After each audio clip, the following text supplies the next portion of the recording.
Mathrubhumi news big breaking.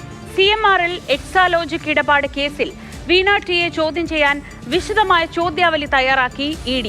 CMRL നിന്ന് വീണയ്ക്കും എക്സാലോജിക്കിനും കിട്ടിയ കോടികൾ എങ്ങനെ വിനിയോഗിച്ചു എന്നതിൽ വ്യക്തത തേടുന്നതിനൊപ്പം ഈ പണം ഉപയോഗിച്ച് സ്വത്തുക്കൾ സമ്പാദിച്ചെങ്കിൽ അത് കണ്ടുകെട്ടാനുമാണ് EDയുടെ നീക്കം. വീണയെയും മറ്റും ചോദ്യം ചെയ്യുന്ന സാഹചര്യത്തിൽ കോടതി അനുവദിച്ച നിർണായകമായ 134 രേഖകൾ വേഗത്തിൽ തരണമെന്ന് ED SFIയോട് ആവശ്യപ്പെട്ടു. CMRL എക്സാലോജിക് ഇടപാട് കേസിൽ നിർണായക ചോദ്യം ചെയ്യൽ നടപടികളിലേക്ക് കടക്കാൻ പോവുകയാണ് എൻഫോഴ്സ്മെന്റ് ഡയറക്ടറേറ്റ്. കഴിഞ്ഞ ദിവസം വീണ ടിക്ക് നോട്ടീസ് നൽകി വെള്ളിയാഴ്ച ഹാജരാകാൻ നിർദ്ദേശിച്ചിരുന്നു. അതിന്റെ ഭാഗമായി വിശദമായിട്ടുള്ള ചോദ്യാവലി വീണയെ ചോദ്യം ചെയ്യുന്നതിന്റെ ഭാഗമായി ED തയ്യാറാക്കിയിരിക്കുകയാണ്. 2017 മുതൽ 20 വരെയുള്ള കാലഘട്ടത്തിൽ CMRL നിന്ന് വീണയ്ക്കും വീണയുടെ കമ്പനിയായിട്ടുള്ള എക്സാലോജിക്കിനും 2.78 കോടി രൂപ വന്നിട്ടുണ്ട് എന്നതാണ് വിവിധ അന്വേഷണ ഏജൻസികളുടെ കണ്ടെത്തൽ.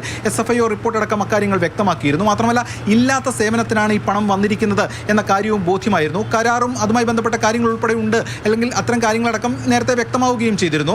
അപ്പോൾ ED പ്രധാനമായും നോക്കുന്നത് മണി ട്രയലാണ്.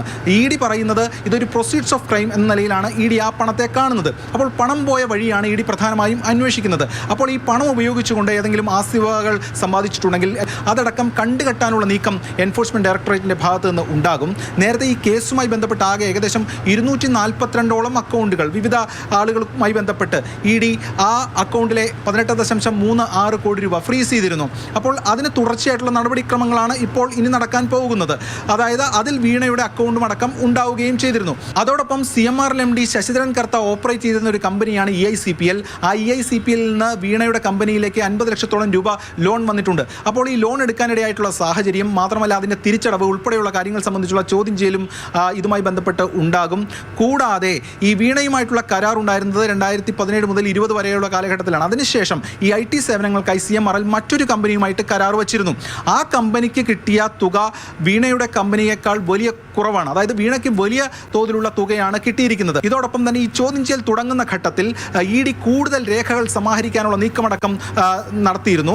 CMRL ഉദ്യോഗസ്ഥരടക്കം ED വിളിപ്പിച്ചിട്ടുണ്ട്. അതിൻ്റെ ഉടമയടക്കം ശശിധരൻ കർത്തയടക്കം ED വിളിപ്പിച്ചിട്ടുണ്ട്.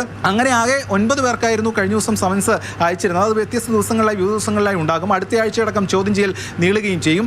യെസ് രാഗിൻ, മാതൃഭൂമി ന്യൂസ്, കൊച്ചി.